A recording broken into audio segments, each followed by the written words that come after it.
చాలా ఉన్నాయి రాష్ట్రంలో. అభివృద్ధి గురించి మాట్లాడుకుందాం, సంక్షేమ పథకాల అమలు తీరు గురించి మాట్లాడుకుందాం, విధానపరంగా వెళ్దాం, విమర్శలు చేసుకుందాం. రాజకీయ వివాదాలు మాట్లాడవచ్చు, మంత్రులు లేకపోతే స్థానిక నియోజకవర్గాల్లో వాగ్దానాలు అమలు కాని తీరు మాట్లాడవచ్చు, నిధులు రాకపోవటం.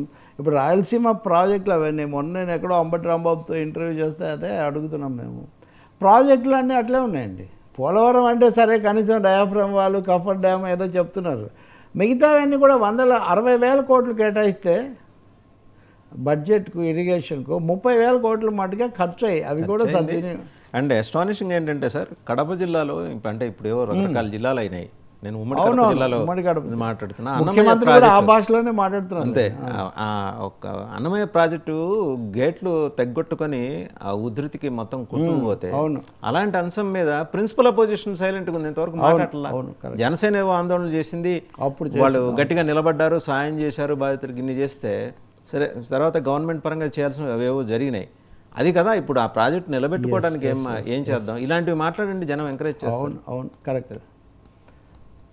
ఇప్పుడు దేవినేని మోహన్రావు రాసుకో 2 అన్నాడు. ఆ తర్వాత అనిల్ కుమార్ యాదవ్ ఆయన ఇంత పెద్ద ఛాతీ అది ఇదని ఆయన వచ్చి 2020కి పూర్తి అవుతుంది అన్నాడు. అంబటి రాంబాబు వచ్చాడు మంత్రిగా, అస్సలు పూర్తి కాదు, దీని గురించి అసలు ఎప్పుడవుతుందో కూడా చెప్పలేమన్నాడు.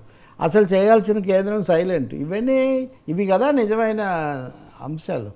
రాయలసీమ సుజల స్రవంతి, ఇక్కడ ఉత్తరాంధ్ర సుజల స్రవంతి 2 ప్రశ్నార్థకంగానే ఉన్నాయి. విశాఖ ఉక్కును మూత వేయడానికి కుట్ర చేస్తున్నారు అని తాజా సమాచారాలు కార్మిక సంఘాల నాయకులు పత్రాలతో సహా బయట పెడుతున్నారు. No discussion. ఒకటే సార్, ఒక పెద్ద మర్రి చెట్టుని నరకక్కల్లా అది కూలిపోవాలంటే మొదళ్ళ మీద కొడితే సరిపోతుంది. ఇప్పుడు స్టీల్ ప్లాంట్ చుట్టూ ఉన్న భూములను అమ్మేస్తుంటే ఇంకా అంతకంటే స్టీల్ ప్లాంట్ పొద్దున అమ్మకానికి రెడీగా ఉందనే కదా ఇండికేషన్. అవును, చాలా క్లియర్గా అమ్మేస్తున్నారు భూముల్ని. అవును, ఇది ఓపెన్గానే జరుగుతుంది, ఏం రహస్యంగా కూడా ఏం జరగట్లేదు.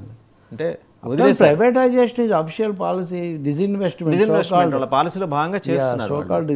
అయితే ఒకటే అభ్యంతరం, and it is investment for private corporate sector in fact. అది ఒకటే అభ్యంతరం ఏంటంటే, ఛత్తీస్గఢ్లో ట్రైబల్స్ డిమాండ్ మేరకు వెనక్కి తగ్గిన ప్రభుత్వం, కేంద్ర ప్రభుత్వం ఇక్కడ ఎందుకు తగ్గదు? ఇది ఎమోషన్స్తో ఇక్కడ కూడా 32 మంది ప్రాణత్యాగంతో ఏర్పడిన స్టీల్ ఫ్యాక్టరీ, దీని మీద ఎందుకు నిర్ణయం తీసుకుని ఇది ఎందుకు అడగలేకపోతున్నాయి?